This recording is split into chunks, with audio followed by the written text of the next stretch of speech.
Hello everybody, this is Maniac for Bricks, and I am here today with set number 71005, the Simpsons collectible minifigures. Today we are doing the entire series of figures. Ages 5 and up, 16 of 16 figures to collect. Released in 2014, and each one is priced at $4. Now it is a little bit higher price than past minifigure series, but considering the license and the sculpting involved with each of these minifigures, it's well worth it. So let's take a closer look at each minifigure on their own right now. Before we start looking at the individual figures, here's a quick look at the package. This is the same package that you get for all the figures. I won't show the dot codes because I've already went over them in the individual reviews.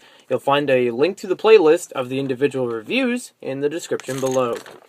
You also get to see here the checklist of all the figures. I've tried to line them up the same way as they're shown on the checklist, although they may be slightly off because it's in a different perspective. Here's a look at the back of the checklist where you can see all the heads lined up so you know the relative size of them compared to one another, all their accessories, and even the skateboard, which I find interesting. They put on the bottom. So now let's get to all of the minifigures one by one with a quick 360 spin. The first minifigure we have is Homer Simpson. That may be hard to tell from the way that I positioned it, but he has a donut tile. You can see the remote clearly. The second minifigure is Bart Simpson with a printed skateboard. You can also see he has overlapping printing on the back of his torso and legs. Our third minifigure is Marge Simpson. You can see she has a printed donut fancy tile. She does come with a skirt piece, which attaches around the legs, and she also has a friend's purse. The fourth minifigure we have is Lisa Simpson. She also comes with a skirt piece and some printing on her legs, which is a little bit hidden underneath. It's also the same printing that we see on some other characters later on. You can see some of it peeking through the back. Number 5, we have Maggie Simpson. I want to give you a good look at her torso, which is very unique. It is the first infant torso that we've ever received from Lego outside of the Simpsons house. You'd also see some printing on the bear, and she has some interesting printing on her head. Number 6, we have Grandpa Simpson, also known as Abe Simpson. He has some printing on the front of his torso, and he also comes with an Old Man Yells at Cloud newspaper, 2x2 tile. Number 7, we have Ned Flanders. You can see his cup is printed I Heart Southpaws. He's got some very interesting printing on his torso and his face. And the toolbox says Property of Ned Flanders, also a printed piece. Number 8, we have Krusty the Clown. You can see he has some simple printing on his torso, a very good sculpted head, very well done on the hair. And you could also see the custard pie, or whatever kind of pie it might be, is in a different color than our traditional pies in the past. Number 9, we have Milhouse Van Houten. He's interesting because he was first appeared in the Lego Movie. You can see he's got some printing on his arms and legs, and he also comes with a 2x2 tile of Biclops. Very interesting as a comic book. Number 10, we have Ralph Wiggum. You can see he's got some interesting torso printing as well. His head is actually really well done. The way they printed all of the hair on top, just wanted to give an overhaul look on there. And you can see he comes with a 2x2 tile that says, I choose you, Happy Valentine's, based on one of the Simpsons episodes. Number 11, we have Apu. I'm not going to try to pronounce his last name. You can see an interesting way that the torso is printed to make him look like he has high-waisted pants. I find it interesting that his hair is more of a grayish color than black, as black is usually what it is on the packaging, what it looks like at least, and he comes with a printed squishy cup. Number 12, we have Nelson Muntz. You can see he's got interesting torso printing just by the little vest design. But when I turn him around, you'll see that it actually comes out to really nice, thought into it. It also comes with a baseball bat because, well, sometimes he's a bully. And I like how they printed the head. I'm just going to tilt that just to see a little bit of the teeth detail underneath. And they are white, which is good to have the color. Number 13, we have Itchy from the Itchy and Scratchy Show.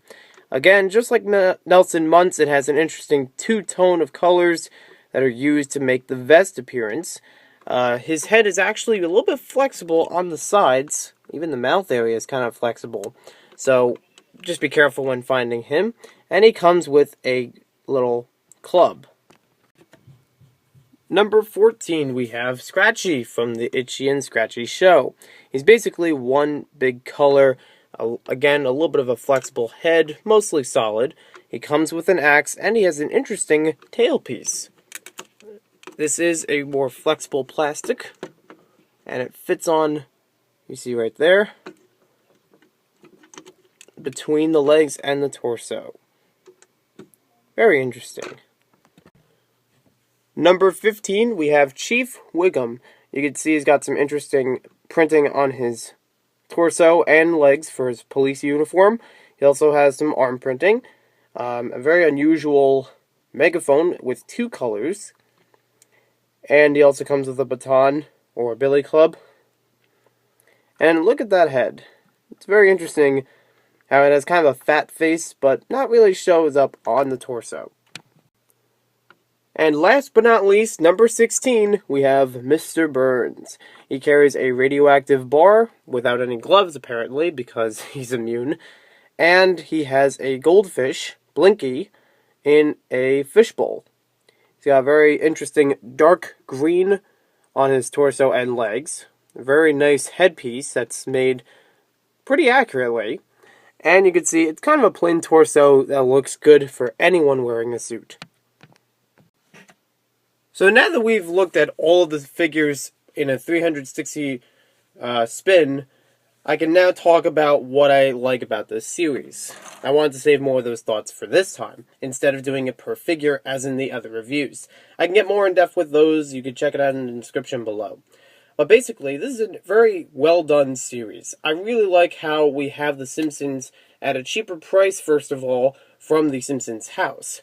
Because, well, the house is $200, and that would give you some of the figures you see here, such as the main Simpsons family and Ned Flanders. However, the prints on each of them are different from the house, at least most of them, because they don't have any of the half-eyed, sleepy or angry look on their faces. These are open, and they are good. Except for Maggie, which actually in the Simpsons house does have the wide eyes open, and in this series, her eyes look like she's concerned. You can see right there. But otherwise, they look really good. You can also see differences in some of the torso printing from the Simpsons house. For example, Marge is a little bit different printing. Homer doesn't have the tie or other printing on him. This is just the standard way you see Homer Simpson on the show. Ned Flanders doesn't have the apron on him, so you get to see him again in the standard form. I noticed with Marge, she has a hole in the top of her head, and I'm not exactly sure why that is. But it can't work with any of the Friends accessories, such as the little pin accessories usually fit in the girl hair. It doesn't work with Marge, as I've tested with my individual review. So let me know in the comments why that is, because I honestly don't know. I feel like it has to do with something in the manufacturing of the piece, but I don't know exactly what it is. Now, like I said, you get a lot of these in the Simpsons house, but in different variations.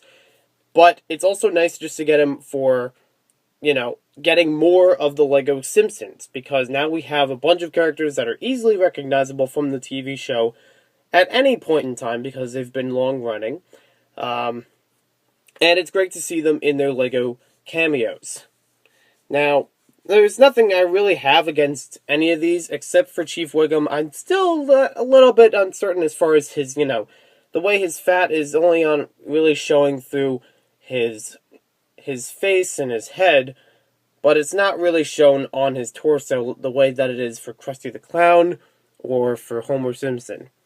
And at least for them, they have like a little line to show they have girth, but we know Chief Wiggum has it, it's just not showing. Probably because the tie's in the way, but it shouldn't. I don't know. So, they look really good. I think they did a really good job with these. I like some of the newer pieces that are added to this series, or at least new variations of pieces, such as all the 2x2 tiles. Great for people who want to add, papers and things to their Lego City. Although it does make it harder to find the figures, because we have 1, 2, 3, 4 that have 2x2 tiles.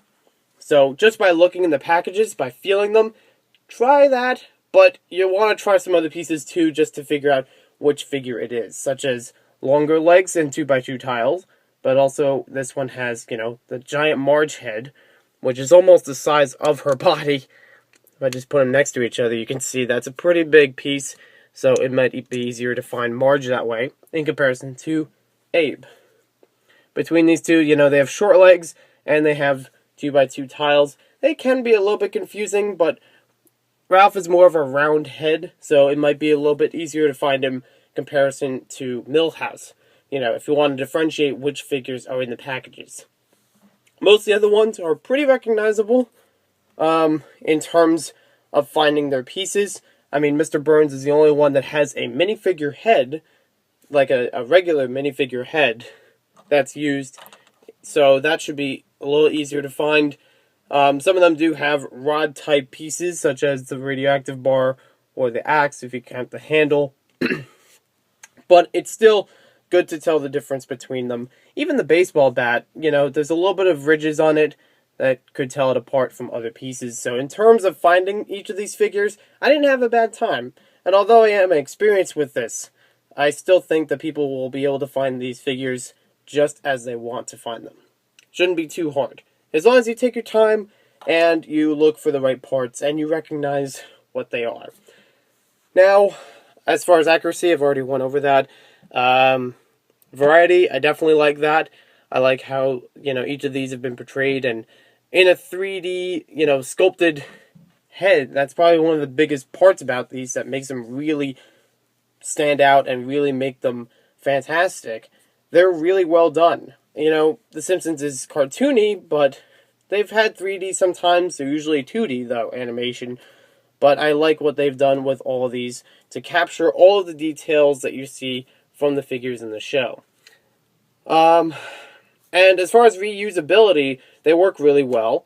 A lot of the torsos you can easily use for other figures. I've seen many people using them for their sig figs, having the shorter arms or certain types of torsos. So people are really enjoying all the colors that we get. There are lots of really neat colors in here, such as Krusty or Milhouse, just to name a few. But a lot of them have some really neat designs and colors to go with them. I actually wish, though, that Scratchy was a little bit more darker colored. And Apu, I think, should have darker hair. As I mentioned earlier, it doesn't seem like it's that... It seems like it's much darker on the package for it, but it seems really gray when you have it in the set. So I'm not really sure if in the show it's a gray or a black. Let me know in the comments. Now, as far as interesting pieces, I also want to mention the tail, which is new. And I don't know if there are going to be any further uses of the tail in Lego sets for this year, but I'd like to see it reused. Maybe we could get like an X-Men figure like Nightcrawler and use that tail again. But overall, I really like all of these. They're, they're pretty unique and easy to find, with the exception of the 2x2s, but I mentioned that before, as far as telling them apart. They're really, well done. They're colorful. They're accurate. They're amazing. I really enjoyed collecting all of these, and I hope you do too. So thanks for watching this video. Hope you guys enjoyed it, and we'll see you next time with more Lego set reviews.